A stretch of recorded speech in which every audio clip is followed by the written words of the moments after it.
नमस्कार। आप सभी पर महादेव की कृपा बनी रहे।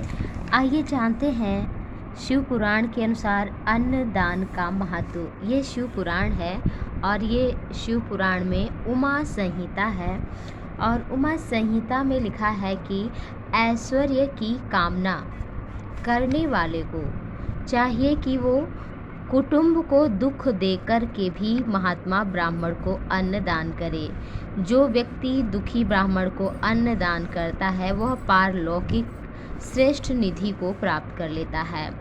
ऐश्वर्य की कामना से गृहस्थ व्यक्ति को चाहिए कि आजीविका के लिए यथासमय उपस्थित हुए, रास्ते में थक कर आए ब्राह्मण का सत्कार करे, उन्हें अन्न दे। कभी भी प्राप्त अन्न की निंदा नहीं करना चाहिए, क्योंकि चांडाल और कुत्ते के लिए भी अन्नदान कभी निष्फल नहीं होता है। लिखा है कि अन्नदान से कल्पवृक्ष आदि सभी कामनाओं को देने में समर्थ होते हैं। अन्नदान किसी को भी किया जाता है। हे महामुने, अन्न प्रदान करने वाले व्यक्ति के लिए अन्नदान के कारण स्वर्ग में अतिशय दिव्य लोक बनाए गए हैं। उन्हें सुनने के लिए कहा गया है।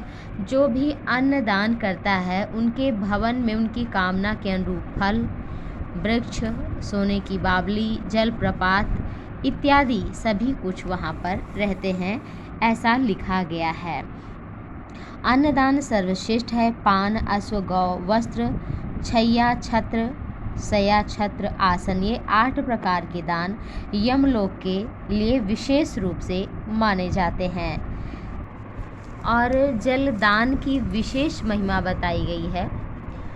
श्री शिव महापुराण में ऐसा कहा गया है कि जब आप कोई भी चीज़ जैसे कूप, बावली इत्यादि पहले बनाए जाते थे, अब है नल है इत्यादि, पौधशाला इत्यादि जो भी चलाते हैं, वो धर्म, अर्थ, काम, मोक्ष अनंत फल देने वाले माने गए हैं। सभी प्रकार के जीव होते हैं, स्वेदज, अंडज, उद्भिज और जरायुज।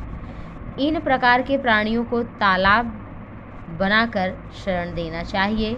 देवता, मनुष्य, यक्ष, पितर, गंधर्व, राक्षस सभी जलाशय का आश्रय ग्रहण करते हैं और इनकी महिमा भी बहुत अधिक कही गई है। ऐसा कहा जाता है कि जो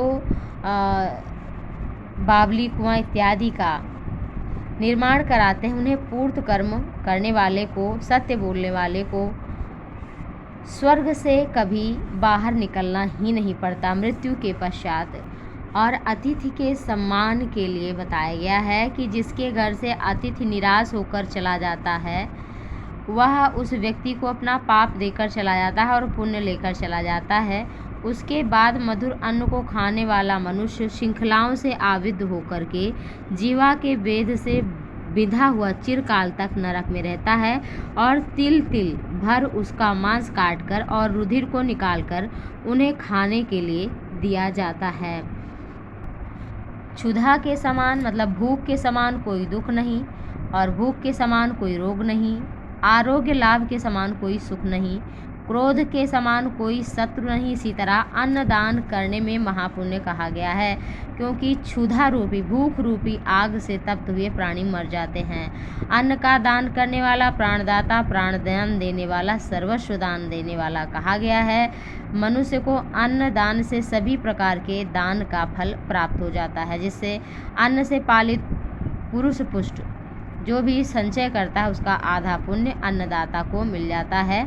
इसलिए अवश्य ही अन्न का दान करें, अपने मानव जीवन को कृतार्थ करें। परलोक की यात्रा में ये हमारे सहायक होंगे।